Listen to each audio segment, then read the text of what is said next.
बिस्मिल्लाहिर्रहमानिर्रहीम। बच्चों, मैंने आप लोगों को सेकंड ईयर की मैथ्स स्टार्ट करवाई हुई है पार्ट 2, और उसका मैंने चैप्टर नंबर 2 आप लोगों को कंप्लीट करवा दिया था। और मैंने चैप्टर नंबर 3 स्टार्ट किया हुआ था, और उसकी एक्सरसाइज मैंने 3.1 से लेकर 3.4 तक आप लोगों को कंप्लीट करवा दी।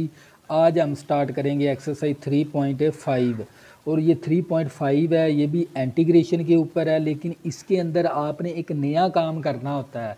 वो क्या है? Partial fraction. जैसे आपने 10th क्लास की मैथ का चैप्टर नंबर 4 किया और फर्स्ट ईयर की मैथ का आपने चैप्टर नंबर 5 किया, तो उसके अंदर आपने पहले पार्शियल फ्रैक्शन की है।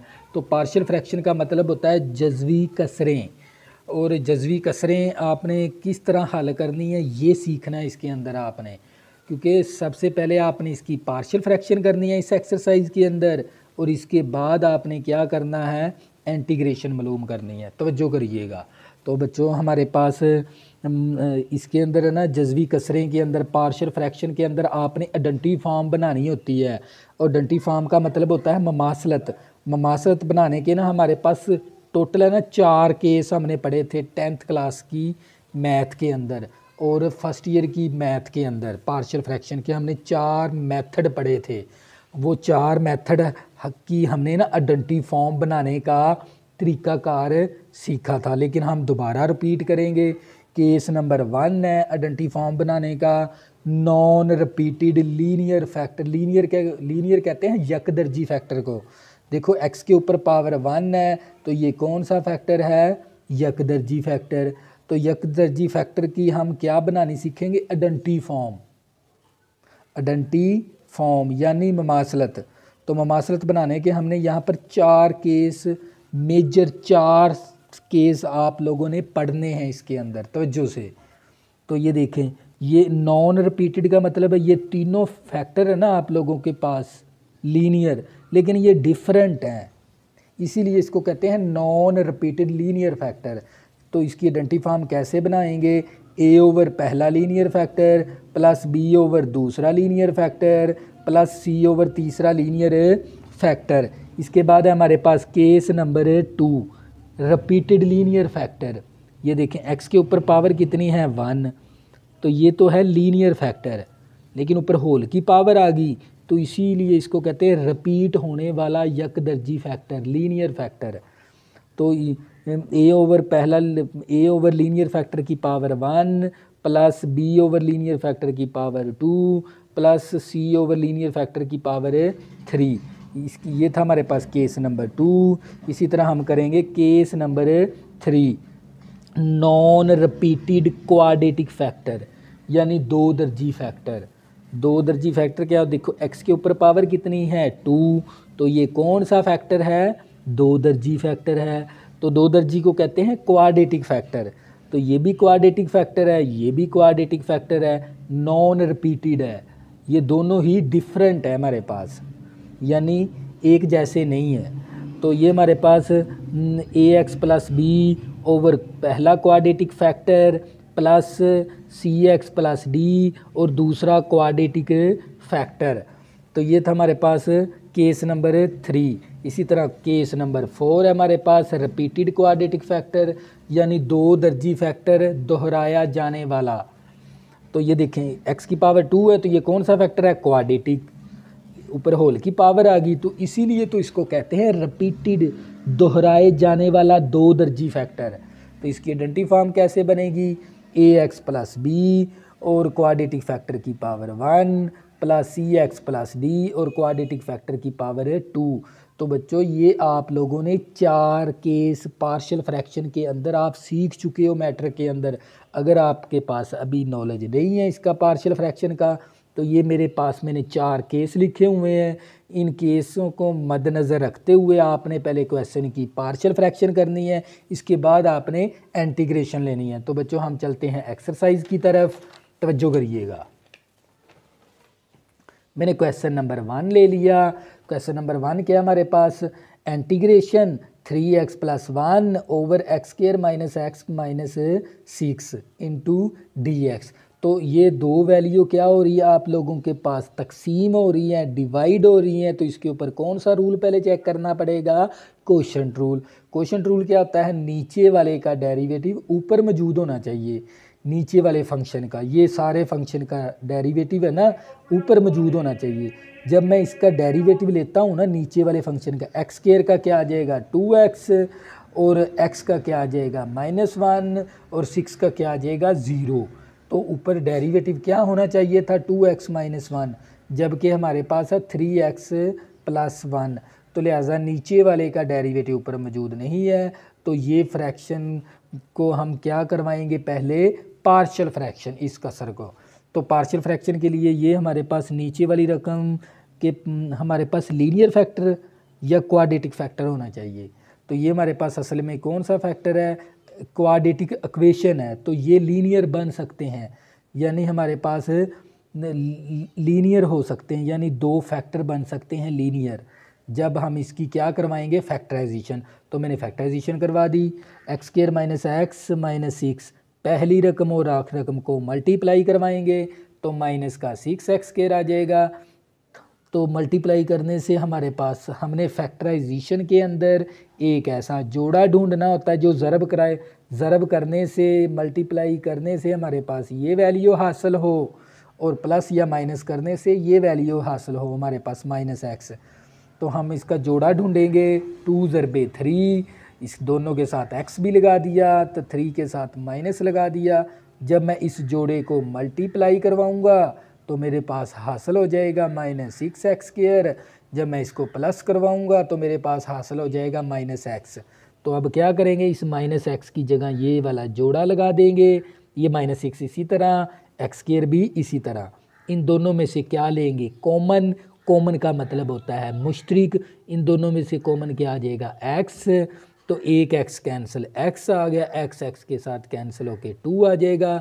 इन दोनों में से कॉमन ले लेंगे -3 कैंसिल, x आ गया, नफ़ी नफ़ी जमा, और 3 के साथ 3 दूनी 6 2 आ जाएगा। इन दोनों में से फर्दर कॉमन क्या ले सकते हैं, x + 2 कैंसिल, तो क्या बचेगा x, वो यहाँ पर आ जाएगा।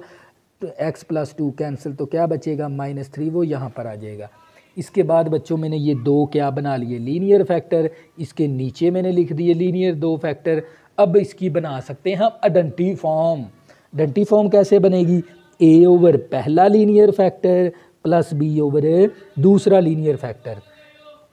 अब ना जिसके साथ, जिन दो फैक्टर के साथ आपने, ये दो फैक्टर के साथ आपने क्या बनाई थी, आइडेंटिटी फॉर्म। तो इन्हीं दो फैक्टर के साथ पूरी इक्वेशन के साथ है ना आप मल्टीप्लाई करवा दोगे इन इक्वेशन 1 के साथ। क्या मल्टीप्लाई करवाना है आपने, इन दो फैक्टर के साथ आपने क्या बनाई थी, आइडेंटिटी फॉर्म। इन्हीं दो फैक्टर को ना आप क्या करोगे, इन तीनों वैल्यू के साथ मल्टीप्लाई करवा दोगे इस तरह। तो ये दोनों फैक्टर कैंसिल, ये वाला कैंसिल हो जाएगा, ये वाला इसके साथ कैंसिल। तो हमारे पास इक्वेशन कौन सी बन जाएगी, 2। तो इक्वेशन 2 बन गई। तो अब इसके बाद आपने ना इन दो लीनियर फैक्टर में से कोई एक लीनियर फैक्टर आपने 0 के बराबर ले लेना है। तो मैंने क्या ले लिया, x - 3, ये माइनस का 3 था, इस तरफ आके प्लस का 3 हो गया। अब क्या करेंगे, ये जो सी x की वैल्यू ना आपने इस इक्वेशन 2 के अंदर दर्ज करवा देनी है, पुट करवा देंगे। तो हम यहाँ पर लिखेंगे पुट इन इक्वेशन 2। अब इस x की जगह पर 3 दर्ज करवा दिया, x - 3 किसके बराबर है, 0 के। तो यहाँ पर मैंने डायरेक्ट 0 दर्ज करवा दिया, x की जगह 3, 3 + 2 कितना आ जाएगा 5 भी, ये तो टर्म क्या हो गई 0, क्योंकि 0 जिसके साथ मल्टीप्लाई होती है उसे क्या कर देती है 0। तवज्जो करिएगा। तो ये इसके बाद 5 क्या था, मल्टीप्लाई, इस तरफ आके 5 डिवाइड हो गया, 5 × 5, 5 दूनी 10। तो b की वैल्यू मेरे पास है 2 आ गई। तो इसी तरह मैंने ये वाला फैक्टर लीनियर 0 के बराबर लिया था, तो b की वैल्यू आ गई। अब x + 2 को हम 0 के बराबर ले लेंगे इस तरह, तवज्जो से देखिएगा वीडियो को। x + 2 0 के बराबर, ये प्लस का 2 था, इस तरफ आके माइनस का 2 हो गया, इसको पुट इन इक्वेशन 2 कर देंगे। अब x की जगह मैंने ना -2 दर्ज करवा दिया। तो x+2 0 के बराबर था, तो यहाँ पर डायरेक्ट ही मैंने 0 दर्ज करवा दिया। तो ये -2 -3 माइनस का 5 है, तो 3 दूनी 6 माइनस का 6 प्लस का 1 -6 है, ये प्लस का 1 है, तो माइनस का 5 बचेगा। ये -5 मल्टीप्लाई इस तरफ आके -5 डिवाइड हो जाएगा, माइनस माइनस के साथ कैंसिल, 5 5 के साथ कैंसिल, तो ए की वैल्यू कितनी आ जाएगी 1। अब क्या करेंगे, पुट इन इक्वेशन 1 कर देंगे। इक्वेशन 1 के अंदर है ना आप ना तीनों के साथ इंटीग्रेशन लगा कर है ना, इसके साथ भी इसके साथ भी इसके साथ, और ए बी की जगह वैल्यू दर्ज करवा देंगे। तो ये देखो मैंने तीनों के साथ इक्वेशन 1 के साथ पहले इंटीग्रेशन लगा दी, फिर मैंने इसके बाद ए की वैल्यू कितनी थी 1 दर्ज करवा दी, इस बी की वैल्यू कितनी थी 2, तो मैंने 2 दर्ज करवा दी। इसके बाद हम क्या करेंगे, इसके ऊपर रूल चेक करेंगे, क्वोशंट रूल, क्या नीचे वाले फंक्शन का डेरिवेटिव ऊपर मौजूद है, तो नीचे वाले का डेरिवेटिव क्या बनता है। तो इंटीग्रेशन को हल करने के लिए, समझने के लिए, तो आपको डेरिवेटिव का आना ज़रूरी है। देखो 2 का डेरिवेटिव 0, x का डेरिवेटिव 1, तो नीचे वाले का डेरिवेटिव ऊपर 1 मौजूद है। तो हम क्या करेंगे, क्वोशंट रूल लगा देंगे, नेचुरल लॉग नीचे वाला फंक्शन, तो ये आंसर आ गया इसका। तो ये +2 कांस्टेंट को बाहर निकाल देंगे। इसके बाद इसके ऊपर देखेंगे क्वोशंट रूल। क्वोशंट रूल क्या है, नीचे वाले फंक्शन का डेरिवेटिव ऊपर बच्चों मौजूद होना चाहिए। 3 का डेरिवेटिव 0, x का डेरिवेटिव 1, तो ऊपर 1 मौजूद है, तो फिर नेचुरल लॉग नीचे वाला फंक्शन +c कर देंगे। तो बच्चों ये क्या आ जाएगा आप लोगों का फाइनल आंसर। ये था क्वेश्चन नंबर 1। इसी तरह बच्चों हम करेंगे क्वेश्चन नंबर 2, तवज्जो से समझिएगा। अब क्वेश्चन नंबर 2 है, तो सबसे पहले इसकी क्या बनानी पड़ेगी, आइडेंटिटी फॉर्म, a ओवर पहला linear factor plus b over दूसरा लीनियर फैक्टर। अब इन्हीं 2 फैक्टर के साथ हमने आइडेंटिटी फॉर्म बनाई थी ना, इन्हीं 2 फैक्टर के साथ हम क्या करवा देंगे, मल्टीप्लाई इन इक्वेशन 1 के साथ, तवज्जो से समझिएगा। अब इसके बाद मैंने तो ये वाला, ये दोनों फैक्टर कैंसिल हो जाएंगे, तो 5x + 8 हासिल हो जाएगा। अब ये इसके साथ कैंसिल हो गया, हमारे पास x + 3 कैंसिल, तो 2x - 1 आ जाएगा। अब 2x - 1 कैंसिल, तो हमारे पास x + 3 आ जाएगा। ये इक्वेशन 2 का नाम दे देंगे इसे। अब इसके बाद इन दोनों फैक्टर में लीनियर में से एक हमने 0 के बराबर ले लिया इसको, तो यहाँ से हमने x की माइनस का 1 था, इस तरफ आगे प्लस का 1, ये 2 मल्टीप्लाई, इस तरफ आगे 2 डिवाइड हो गया, इसको पुट इन इक्वेशन 2 कर दिया। तो जहाँ जहाँ पर x था वहाँ पर हमने 1/2 दर्ज करवा दिया, 1/2 दर्ज करवा दिया। इसके बाद मैंने 5/2 + 8 आ गया, ये टर्म क्या होगी 0, इसको हम ख़त्म कर देंगे। इसका मैंने क्या लेना है एलसीएम, ये 2 इसका एलसीएम आ गया, 2 के साथ कैंसिल होके 1 आ गया। ये इसका बटा नहीं था 3 का, तो ये 2 डायरेक्टली इसके साथ क्या हो गया मल्टीप्लाई, 3 दूनी 6, 1 + 6 7 आ गया, 7/2 ये आ गया हमारे पास। इसका 2 मैंने एलसीएम लिया, तो 2 के साथ कैंसिल 5 आ गया, 2 8 16 आ गया, 16 में 5 जमा करेंगे 21/2। तो यहाँ पर ये 2 मल्टीप्लाई था, डिवाइड था, इस तरफ आके ये 2 क्या हो जाएगा मल्टीप्लाई, ये 7 मल्टीप्लाई था, इस तरफ आके 7 क्या हो जाएगा डिवाइड। तो ये 2 के साथ कैंसिल, 7 × 7 7 या 21, 3 आ गई हमारे पास b की वैल्यू।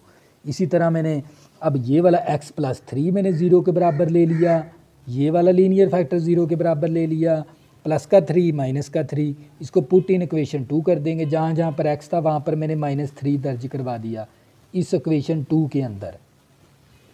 5 3 15 हो गया, +8, 3 दूनी 6 माइनस का 6 -1, ये तो टर्म 0 होगी, तो ये -7a आ गया। तो यहाँ से हम माइनस करवाएंगे तो -7a, -7 आ गया, ये -7 मल्टीप्लाई, इस तरफ आके -7 डिवाइड हो गया, तो माइनस माइनस के साथ कैंसिल, 7 7 के साथ a की वैल्यू 1 आ गई। अब क्या करेंगे पुट इन इक्वेशन 1 कर देंगे। तो मैंने इक्वेशन 1 के ना साथ में इंटीग्रेशन भी लगा दी, क्योंकि हमने इंटीग्रेशन पहले पार्शियल फ्रैक्शन करनी होती है, इसके बाद इंटीग्रेशन लेनी होती है, तवज्जो से समझिएगा। तो a की वैल्यू 1 थी, 1 दर्ज करवाई, b की वैल्यू 3 थी। तो इसके बाद हम चलते हैं इसके आगे की तरफ, तवज्जो से समझिएगा। तो यहाँ से ना मैंने क्या नीचे वाले का डेरिवेटिव ऊपर मौजूद है, 2 का 0 x का 1, तो ऊपर तो 1 मौजूद है, तो फिर क्या करेंगे, कोशेंट रूल अप्लाई कर देंगे, नेचुरल लॉग नीचे वाला फंक्शन, ये 3 बाहर आ गया। क्या नीचे वाले का डेरिवेटिव ऊपर मौजूद है, नीचे वाले का डेरिवेटिव बच्चों ऊपर देखना होता है। नीचे वाले का डेरिवेटिव क्या बनेगा, 1 का 0, 2x का डेरिवेटिव क्या बनेगा 2, ऊपर किस चीज़ की कमी है, 2 की, तो मैंने 2 के साथ मल्टीप्लाई भी करवा दिया, 2 के साथ डिवाइड भी करवा दिया। तो ये अब नीचे वाले का डेरिवेटिव ऊपर मौजूद है, तो नेचुरल लॉग नीचे वाला फंक्शन प्लस सी। तो बच्चों ये क्या था आप लोगों का फाइनल आंसर। इसी तरह बच्चों आ गया हमारे पास क्वेश्चन नंबर 3, तवज्जो से समझिएगा। क्वेश्चन नंबर 3 के अंदर हमने नीचे वाले का डेरिवेटिव ऊपर मौजूद नहीं है, तो कोशेंट रूल नहीं लगा सकते, इसकी क्या करनी पड़ेगी, पार्शियल फ्रैक्शन। पार्शियल फ्रैक्शन के अंदर ऊपर भी एक्स स्क्वायर है, नीचे भी एक्स स्क्वायर है, तो ये जो सी फ्रैक्शन है ना, ये है इम्प्रॉपर फ्रैक्शन। इम्प्रॉपर फ्रैक्शन की ये 2 हालतें होती हैं हमारे पास, ऊपर बड़ी रकम नीचे छोटी रकम, तो ये कौन सी फ्रैक्शन होती है, इम्प्रॉपर। या बराबर बटा बराबर हो तो वो भी कौन सी फ्रैक्शन होती है, इम्प्रॉपर। तो हमें तकसीम करवा कर प्रॉपर बनाना होता है, तो हम क्या करेंगे, इसको तकसीम करवाएंगे, क्योंकि ऊपर भी एक्स स्क्वायर है नीचे भी एक्स स्क्वायर है, तो ये तो बराबर बटा बराबर है, तो ये कौन सी फ्रैक्शन है, इम्प्रॉपर। तकसीम करवाएंगे, ऊपर वाली वैल्यू को अंदर रख के नीचे वाली वैल्यू के साथ डिवाइड करवा देंगे। अब मैंने ना यहाँ पर इस एक्स स्क्वायर को मैं यहाँ पर किस वैल्यू के साथ मैं मल्टीप्लाई करवाऊँ, तो मेरे पास हासिल होना चाहिए एक्स स्क्वायर, वो क्या हो सकता है 1। अभी इन तमाम वैल्यू को मैंने 1 के साथ मल्टीप्लाई करवा कर इसके नीचे लिख दिया, तो ये प्लस माइनस कैंसिल, ये प्लस का अब लामते भी चेंज करवानी होती है नीचे वाली रकम की, ये प्लस था तो माइनस करवा दिया, प्लस था तो माइनस करवा दिया, माइनस था तो प्लस करवा दिया। अब ये प्लस माइनस कैंसिल, 3x है, ये माइनस का 2x है, तो क्या बचेगा प्लस का x, माइनस 34 है, प्लस का 15, तो क्या बचेगा माइनस का 19। अब इस वैल्यू को लिखने का जो सा अंदाज़ होता है, quotient plus remainder over divisor, ये वैल्यू आप लोगों की कहलाती है कोशेंट, ये वैल्यू आप लोगों की कहलाती है रिमाइंडर, ये वैल्यू आप लोगों की कहलाती है डिवाइज़र। तो कोशेंट की जगह पर कोशेंट की वैल्यू, रिमाइंडर की जगह पर रिमाइंडर की वैल्यू, डिवाइज़र की जगह पर डिवाइज़र की वैल्यू दर्ज करवा दी। अब ये हमारे पास है ना, नीचे क्या बन रही है, क्वाड्रेटिक इक्वेशन, इसकी क्या करवाएंगे, देखो ये नीचे क्या बन रही है, क्वाड्रेटिक इक्वेशन, इसकी क्या करवाएंगे, फैक्टराइजेशन। तो मैंने 2 एक ऐसा जोड़ा ढूंढ लिया जो ये मैंने दरमियान में मेंशन भी करवा दिया। तो फैक्टराइजेशन मैंने आप लोगों को फर्स्ट ईयर के अंदर सिखा दी है, इस तरह फैक्टराइजेशन करवा लेंगे, 2 फैक्टर बना लिए हमने। तो इसके बाद बच्चों हम नेक्स्ट जाएंगे इसकी आंसर की तरफ, तवज्जो करनी। तो बच्चों ये हमारे पास क्या बना ली हमने, आइडेंटिटी फॉर्म, ये 1 इसी तरह आ गया हमारे पास। अब ये a ओवर पहला linear factor plus b over दूसरा लीनियर फैक्टर। तो इसके बाद हमने क्या करना है, क्योंकि ना ये 1 भी हमारे सवाल का हिस्सा है, हमने ये वाली वैल्यू ले लेनी है और यहाँ से ये वैल्यू उठा लेनी है, कंसीडर कर लेंगे। तो ये वैल्यू उठा ली हमने और यहाँ से ये 2 वैल्यू हमने ले ली। तो इसके बाद वही काम पार्शियल फ्रैक्शन करेंगे, इन 2 फैक्टर के साथ मल्टीप्लाई करवा दिया, फिर इसके बाद एक फैक्टर हमने लीनियर 0 के बराबर ले लिया, प्लस का 5 था माइनस का 5, यहाँ से तो हमने इक्वेशन 2 के अंदर 3 के अंदर वैल्यू दर्ज करवा कर हमने b की वैल्यू निकाल ली। किसकी वैल्यू निकाल ली, b की, तवज्जो करिएगा। इसी तरह फिर हमने b की वैल्यू निकाल ली, तो ये माइनस माइनस के साथ कैंसिल, 8 या 24, तो b की वैल्यू 3 आ गई। इसी तरह अब ये वाला 0 के बराबर लिया था, फिर इसको मैंने 0 के बराबर ले लिया, यहाँ से x की वैल्यू निकाल ली, फिर इसको पुट किया मैंने इक्वेशन 3 के अंदर, जहाँ जहाँ पर x था वहाँ पर मैंने 3 दर्ज करवा दिया। ये टर्म 0 होगी, 5 और 3 8 हो गया, प्लस का 3 है, माइनस का 19 है, माइनस का 16 आ गया, 8 ज़रब था, इस तरफ आके 8 तकसीम में आ गया, 8 दूनी 16, तो मेरे पास आ गई a की वैल्यू -2। इसके बाद पुट इन इक्वेशन 1 कर दिया, क्योंकि तीनों के साथ मैंने इंटीग्रेशन लगा दी, फिर मैंने a की जगह पर a की वैल्यू, b की जगह पर b की वैल्यू मैंने दर्ज करवा दी। तो 1 की इंटीग्रेशन x होती है, -2 को बाहर निकाल दिया, 3 को भी बाहर निकाल दिया। अब क्या नीचे वाले का डेरिवेटिव ऊपर मौजूद है, 3 का 0 x का 1 ऊपर मौजूद है, तो नेचुरल लॉग नीचे वाला फंक्शन। फिर इसके बाद नीचे वाले का डेरिवेटिव ऊपर मौजूद है, तो इसके ऊपर भी क्वोशिएंट रूल लगा दिया, नेचुरल लॉग नीचे वाला फंक्शन प्लस सी। तो बच्चों ये क्या आ गया आप लोगों का फाइनल आंसर, ये था क्वेश्चन नंबर 3। इसी तरह बच्चों क्वेश्चन नंबर 4 की जानब, क्वेश्चन नंबर 4 के अंदर भी आपने सबसे पहले आइडेंटिटी फॉर्म बना ली, इसके बाद आपने इन्हीं दो फैक्टर के साथ मल्टीप्लाई करवा कर इक्वेशन 2 बना ली। अब इस फैक्टर को भी आपने x माइनस बी को 0 के बराबर ले लिया, यहाँ से मैंने x की वैल्यू निकाल ली, पुट इन इक्वेशन 2, इक्वेशन 2 के अंदर b की x की वैल्यू b दर्ज करवा दी, ये टर्म क्या होगी 0। और इसके बाद हमारे पास तवज्जो करिएगा, तो इसके बाद ये वैल्यू मल्टीप्लाई थी इस तरफ आके डिवाइड होगी, तो यहाँ से मैंने माइनस को कॉमन ले लिया, ये प्लस का b था माइनस का b हो गया, माइनस का 1 a था प्लस का a हो गया। अब मैंने इसको तरतीब भी दे दी इस तरह, तवज्जो करिएगा। तो इसके बाद मैंने ये वाला फैक्टर इसके साथ कैंसिल, तो b की वैल्यू माइनस b आ गई। इसके बाद मैंने x माइनस a 0 के बराबर ले लिया, प्लस का माइनस का a था प्लस का a हो गया, इसको पुट करवा दिया इन इक्वेशन 2 के अंदर, जहाँ जहाँ पर x था वहाँ पर मैंने a दर्ज करवा दिया, ये टर्म क्या होगी 0। अब ये वैल्यू मल्टीप्लाई थी इस तरफ आके डिवाइड, ये फैक्टर इसके साथ कैंसिल, a की वैल्यू a आ गई। अब क्या करेंगे पुट इन इक्वेशन 1 कर देंगे। अब मैंने दोनों के साथ इंटीग्रेशन लगाकर a की वैल्यू मैंने दर्ज करवाई a और b की वैल्यू दर्ज करवा दी मैंने माइनस b। तो इसके बाद मैंने a भी बाहर आ जाएगा माइनस b भी बाहर आ जाएगा। अब नीचे वाले का डेरिवेटिव ऊपर मौजूद है, a का 0 x का 1, नेचुरल लॉग नीचे वाला फंक्शन। अब नीचे वाले का डेरिवेटिव ऊपर मौजूद है, तो नेचुरल लॉग नीचे वाला फंक्शन प्लस सी। तो बच्चों ये था हमारे पास क्वेश्चन नंबर 4। इसके बाद आ गया हमारे पास क्वेश्चन नंबर 5। क्वेश्चन नंबर 5 के अंदर इसकी हमने क्या करवाई, फैक्टराइजेशन करवा कर ये दो फैक्टर बना लिए। फिर इसके बाद हमने इसकी क्या बना ली आइडेंटिटी फॉर्म, इसके बाद मल्टीप्लाई करवा कर इक्वेशन मैंने 2 बना ली। तवज्जो से समझिएगा, ये इक्वेशन 2 आ गई हमारे पास। इक्वेशन 2 के अंदर ये फैक्टर 0 के बराबर लेकर यहाँ से मैंने x की वैल्यू निकाल कर पुट कर दी इक्वेशन 2 के अंदर, तो जहाँ पर x था वहाँ पर 1/3, x की जगह 1/3। अब मैंने इसका एलसीएम ले लिया, तो ये मेरे पास आ जाएगा 8/3, यहाँ पर आ जाएगा 5/3। ये 3 डिवाइड था मल्टीप्लाई हो गया उस तरफ जाकर, 5 मल्टीप्लाई था उस तरफ आके डिवाइड, तो ये 3 के साथ कैंसिल। तो b की वैल्यू मेरे पास आ जाएगी 8/5। इसी तरह मैंने यहाँ पर ये काम किया, तो यहाँ पर आ जाएगा मेरे पास 5/2, तो इधर जाके 2/5 हो जाएगा, ये 2 कैंसिल, तो a की वैल्यू मेरे पास आ गई 7/5। तो बच्चों ये था क्वेश्चन नंबर 5। इसके बाद मैंने काम क्या किया, a और b की साथ इंटीग्रेशन लगाकर a की वैल्यू 7/5, b की वैल्यू 8/5, तो ये 7/5 बाहर आ जाएगा, यहाँ पर 8/5 बाहर आ जाएगा। अब देखेंगे क्या नीचे वाले का डेरिवेटिव ऊपर मौजूद है, तो नीचे वाले का डेरिवेटिव बनता है 1 का 0 और 2x का 2, पर 2 की कमी है, 2 के साथ मल्टीप्लाई भी करवा दिया, 2 के साथ डिवाइड भी करवा दिया।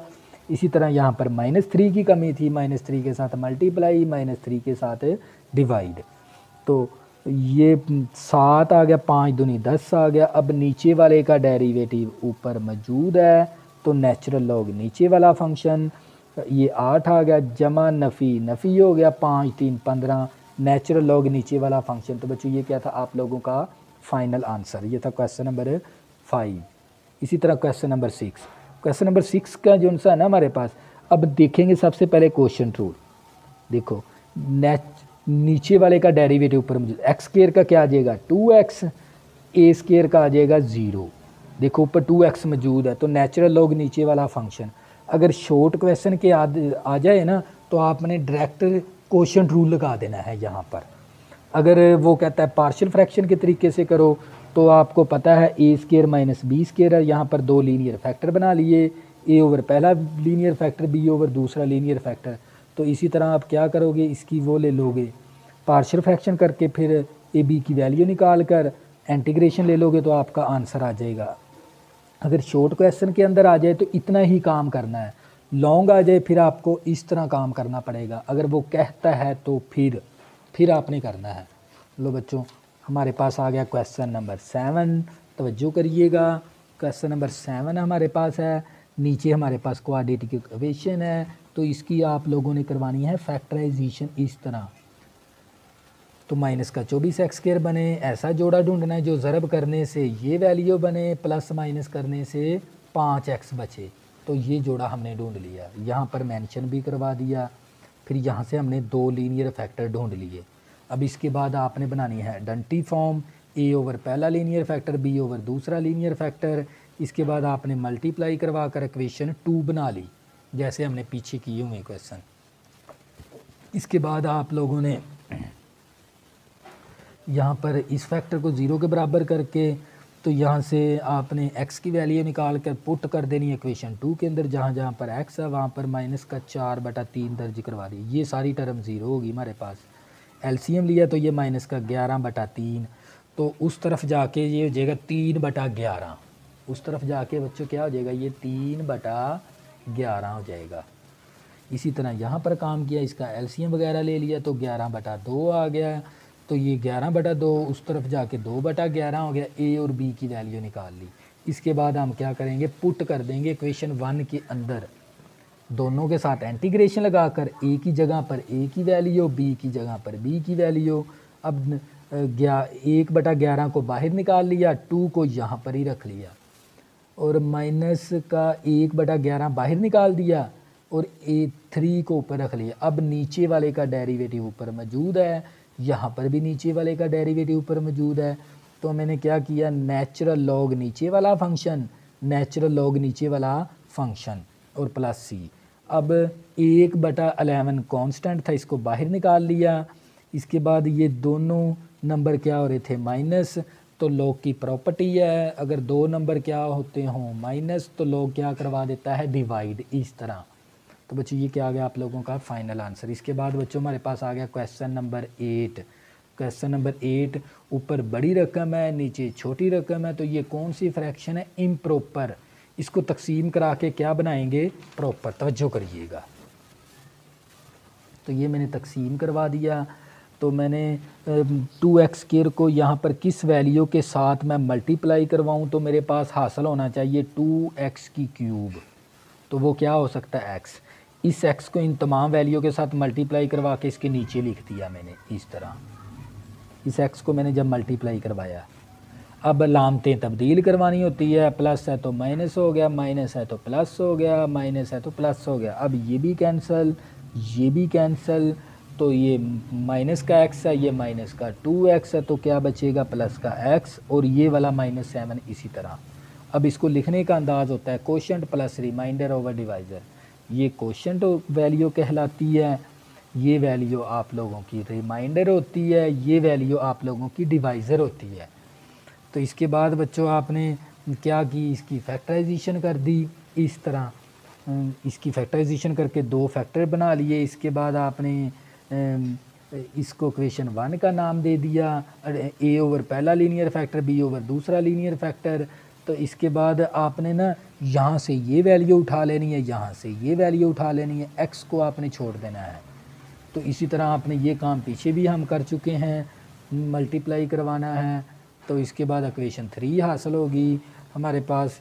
तो इसी तरह इसके बाद हमने ये 2 फैक्टर लीनियर 0 के बराबर लेकर, तो फिर यहाँ से आप लोगों ने ए बी की वैल्यू निकाल लेनी है इस तरह। तवज्जो से करिएगा, ये काम आप पहले सीख चुके हैं हम इसी एक्सरसाइज।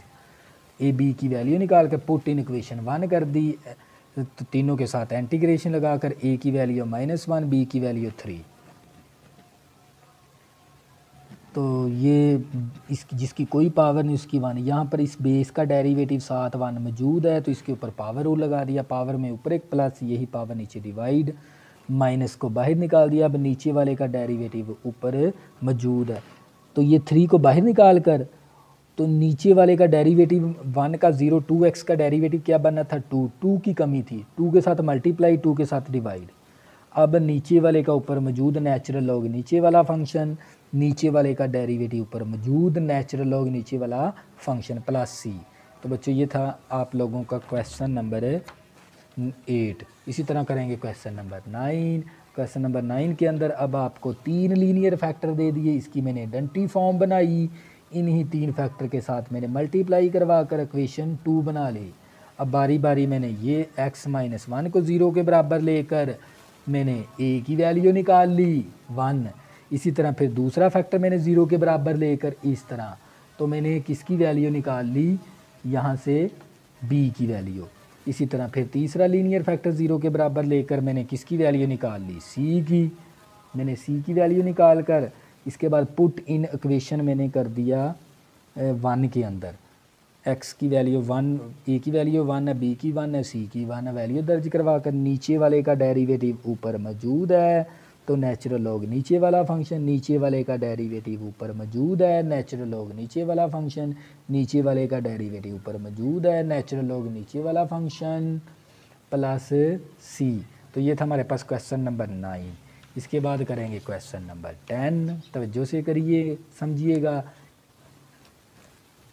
क्वेश्चन नंबर 10 हमारे पास ये देख लें, हमारे पास a ओवर पहला लीनियर फैक्टर, b ओवर दूसरा, c ओवर तीसरा फैक्टर, फिर इसको मल्टीप्लाई करवा कर इसको पहला लीनियर फैक्टर 0 के बराबर लेकर यहाँ से हमने किसकी वैल्यू निकाल ली, b की वैल्यू निकाल ली। इसके बाद हमने x-3 को 0 के बराबर लेकर तो हमने यहाँ से किसकी वैल्यू निकाल ली, c की।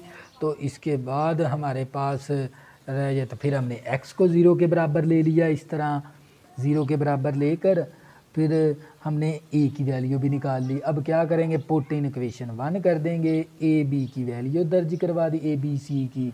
अब 1/3 बाहर निकाल लिया, माइनस का 1/2 बाहर आ जाएगा, 5/6 बाहर आ जाएगा।